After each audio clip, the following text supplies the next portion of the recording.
Hey, you're listening to episode 193, and today I'm going to be chatting all about weight loss struggles. Now, we've had a lot of podcast episodes in the past that have talked about weight loss struggles, but today I'm going to be talking about the 8 steps to end weight loss struggles. So this is really the fact that you've tried diet after diet, and most of them were just a quick fix. And you'd lose weight, and then after a few months, you'd gain it back, and this is ongoing cycle.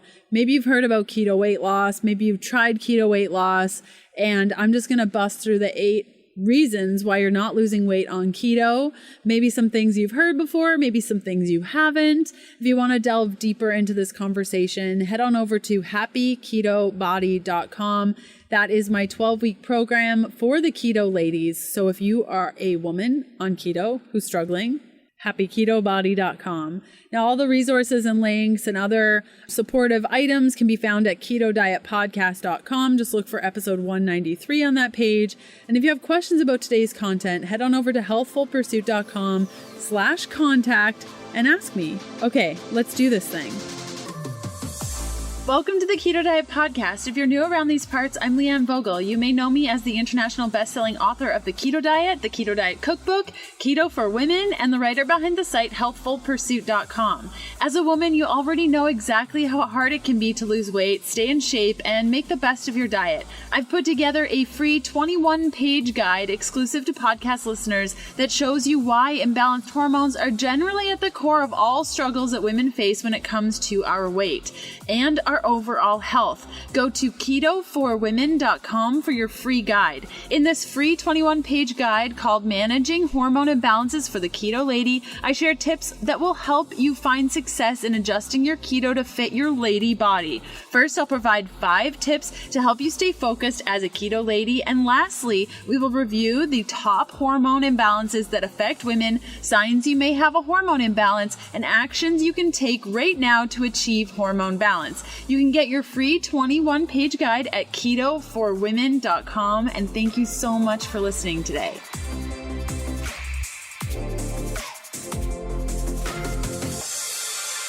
So today I'm reading from a blog post that I wrote about a year ago. It's one of our most popular, and I can just about guarantee you have not read it. So here goes. You've tried diet after diet. Most of them were just a quick fix. You'd lose weight, and then a few months later, it would be back. But then you heard about keto weight loss. Maybe you heard about it from a friend or on the internet or in the news. So you decided to give being a ketogenic woman a go. Welcome to the community. And if you're new to the community or you're thinking, what is keto? Then I should explain before we get started. Keto is a low-carb, high-fat eating style where we eat less carbohydrates than normal to slide into the metabolic state of nutritional ketosis, not to be confused with ketoacidosis. In this state, we are able to burn fat as fuel, regulate our hormones, and in the case of today's blog post, lose weight. You should know something. Keto is not a one-size-fits-all diet. Depending on the individual, slight adjustments should be made, and if you don't make them, you could have trouble accomplishing your goal of losing weight. So here's some keto help. 8 reasons why you're having a hard time losing weight on keto and how to fix it. Number 1, check for hidden carbohydrates. In order to stay in ketosis, you need to avoid copious amounts of carbs. I know you're thinking, Leanne, tell me something I don't know. A lot of women are just simply eating the wrong kind of carbs, which increases their total carbohydrate allotment unnecessarily. Carbohydrates in your favorite low-carb protein bars are very different from the carbohydrates in some of your favorite low-carb vegetables like cauliflower, broccoli, or spinach. Your best bet? Opt for low-carb whole foods whenever possible and avoid as much of the additional low-carb foods where they're not so low-carb at all. Number 2, overconsumption. There's something you need to know. Ketosis will not necessarily lead to weight loss. The reason for this is just a simple combination of math and basic nutrition. If you eat too many calories, now I'm going to put a caveat in here, you will not be able to lose weight, even if you dramatically decrease your carb intake. That being said, and here's the caveat, a well-cared-for metabolism is the key to health, and by eating too few calories, you can get yourself into trouble too. And I taught about this in Happy Keto Body at happyketobody.com. Being on a keto weight loss plan does not mean that you just consume as much fat as you want. If you eat too much fat, you will create an extreme surplus of calories. The reason for this is that fat has more than double the calories of protein or carbs. A pound of fat holds 3,500 calories. So if you do the math, by cutting out 500 calories every day for a week, you'll lose about a pound of weight. Now, this is just like the basic math here, but that's not necessarily what will happen to the body because there's so much more at play. The fact that fat contains so many calories is where it gets messy, which is why it's necessary to count fat grams so that you can stay cognizant of your consumption. If you are a volume eater, meaning you like to feel full after you've eaten, don't rely on fats to make you feel the fullness. Instead, add low-carb veggies like cucumber, celery, and iceberg lettuce into your meals to add bulk without the mega calorie hit. Number 3, underconsumption. Just as eating too many calories will prevent you from losing weight, eating too few calories can do the same thing. You need to make sure that you eat enough calories so that your fat stores can cover the deficit you create by not consuming carbohydrates. If you fail to do this, your body will start to eat away at your lean muscle mass in order to get the energy it needs to maintain its current state. When you eat too little and create a deficit that's too big, your metabolism will downregulate to ensure that your body is able to function properly. Should consumption go too low, unnecessary things like maintaining a regular menstrual cycle is eliminated. This is when women have issues with their cycle in relation to a calorie deficit. Number 4, excessive exercise. Everything in moderation, including exercise. Now, don't get me wrong. Exercise is one of the best things you can do for your body. It has been proven through study after study to improve your health in many different ways. Plus, it makes us all feel good, but there's a limit. There are 2 reasons for this. The first is inflammation. While all forms of quality exercise will lead to some acute inflammation, over-exercise often leads to both oxidative stress and systemic internal inflammation. The second reason chronic exercise isn't a great idea is that if you're overdoing exercise, it's likely cardio or some other form of aerobic training. The problem with overdoing aerobic training is that it burns so many calories, making your body feel deprived and increasing your appetite. In the end, you'll overeat to restore the calories back to your body. Your willpower just can't overpower your biology. Back to today's episode in a sec. So I've been doing a little something for 10 minutes a day, and all of you are starting to notice, and you're like, what is your secret, Leanne? Your skin is glowing. What are you doing?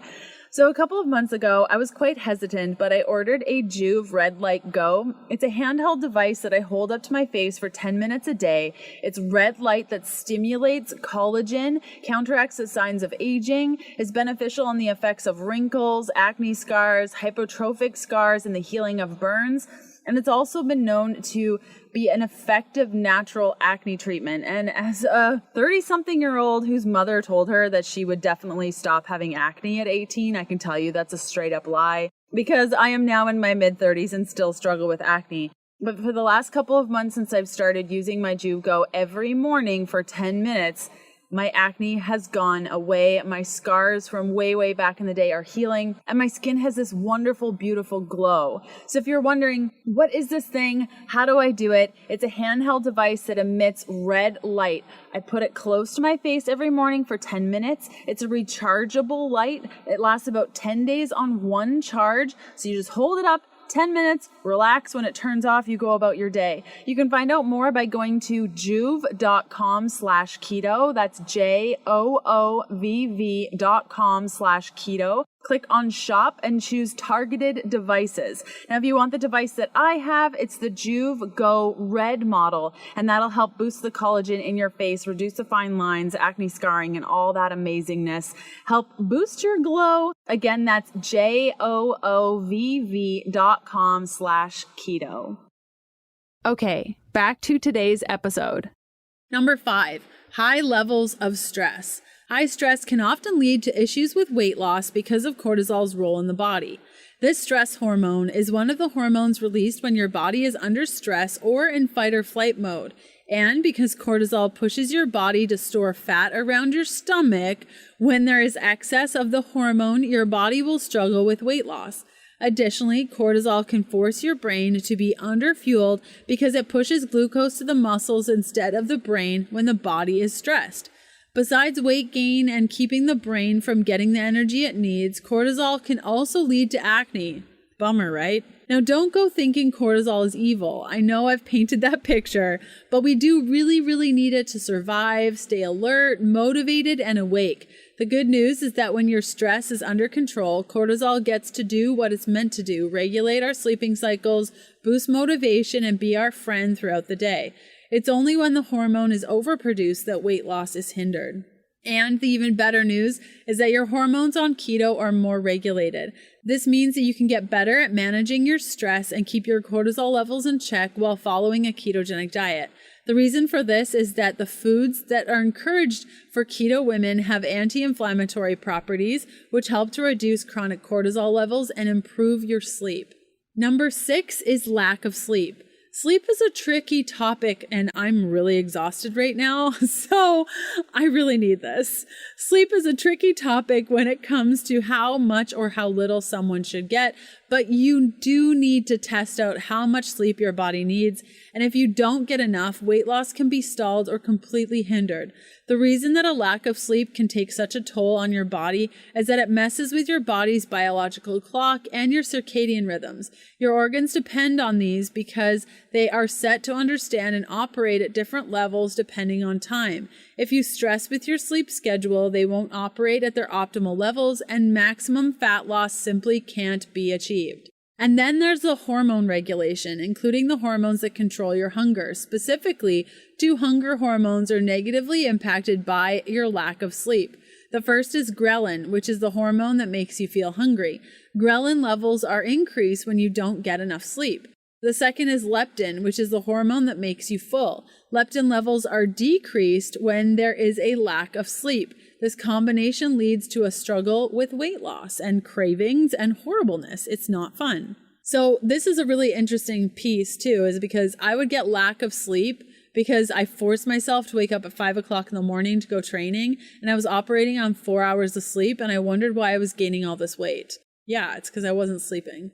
Number 7, food sensitivities. It is not uncommon to have a food sensitivity that you aren't aware of. Oftentimes, it is a sensitivity to dairy foods like cheese, cream, yogurt, and ghee, and recently, many people have become aware that they are sensitive to gluten. These sensitivities lead to problems with the gut, and the gut imbalance then leads to inflammation. The inflammation can then turn into a handful of different chronic diseases, not to mention weight gain. So even if you are strict about tracking calories and following your macros, you still need to listen to your body. Experiment with different foods and see how different levels of various foods make you feel. Number 8, resistance to leptin. I mentioned leptin before, but it needs a deeper explanation. It is a hormone that helps control fat. Essentially, it sends a message to your brain when enough fat cells are present so that your brain knows when to stop eating. The hormone itself is produced by fat cells in your body, and it plays a big role in calorie intake, calorie burning, and the amount of fat you store on your body.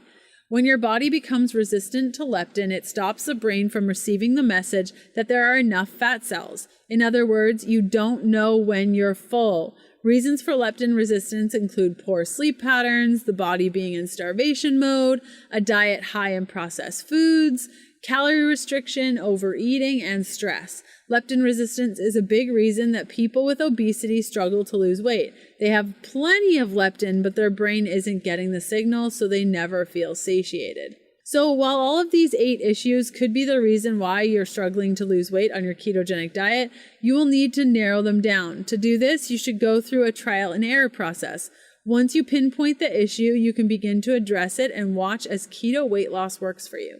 Have fun and remember that your body is on your side. XO Leanne. Good blog post, right? This is one of my most favorite blog posts that I've ever written.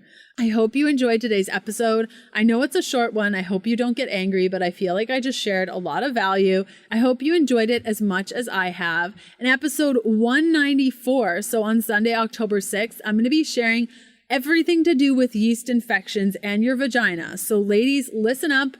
If you struggle with yeast infections, sometimes you get them once a month, once a year, once a decade. I don't care. I recently had a yeast infection and it totally rocked my world because it was the first one I had in like over 13 years. And I was like, what do I do with this?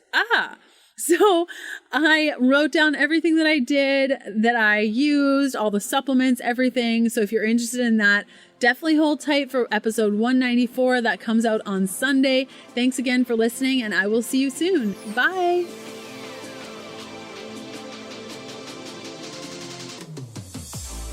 Thanks for listening to the Keto Diet Podcast. Join us again in a couple of days to discover more keto for women secrets for your fat-fueled life. The Keto Diet Podcast, including show notes and links, provides information in respect to healthy living, recipes, nutrition, and diet, and is intended for informational purposes only. The information provided is not a substitute for medical advice, diagnosis, or treatment, nor is it to be construed as such. We cannot guarantee that the information provided on the Keto Diet Podcast reflects the most up-to-date medical research. Information is provided without any representations or warranties of any kind. Please consult a qualified physician for medical advice and always seek the advice of a qualified healthcare provider with any questions you may have regarding your health and nutrition program.